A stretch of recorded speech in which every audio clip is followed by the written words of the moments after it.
Indonesia batal peroleh transfer teknologi rudal anti kapal yang tenggelamkan destroyer Rusia malah dapat YJ-12 Cina. Indonesia dikabarkan sudah mendapat penawaran resmi untuk akuisisi rudal anti kapal YJ-12 dari Cina. Cina sama sekali tidak keberatan Indonesia membeli rudal anti kapal YJ-12.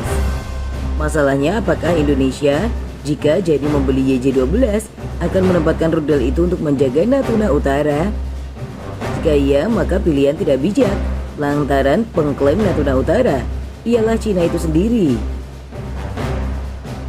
Sebelumnya, YJ-12 tidak terdengar sama sekali namanya sebagai calon rudal anti kapal yang digandrungi Indonesia. Nama-nama seperti Naval Strike Missile dan BrahMos lebih akrab di telinga netizen. Dan ketika YJ-12 muncul, kabarnya ia langsung mendapat sertifikasi dari Dinas Penelitian dan Pengembangan TNI Angkatan Laut untuk diakuisisi, bahkan ada kans diproduksi oleh Indonesia. Kabar ini jelas mengagetkan banyak pihak. YJ-12 sebetulnya rudal anti kapal multi-platform. Ia tidak melulu harus dipasang di kapal perang.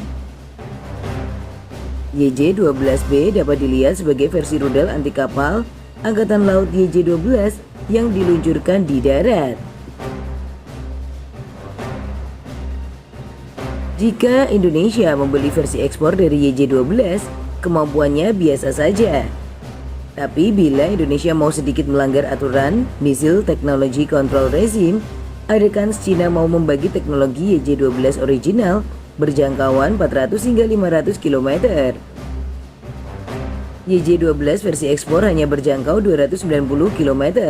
Tidak ada bedanya dengan BrahMos dan Yakon. Cina hanya menang soal harga murah dan berani memberikan transfer teknologi YJ-12 ke Indonesia. Pilihan Indonesia soal rudal anti kapal disertai transfer teknologi memang sedikit.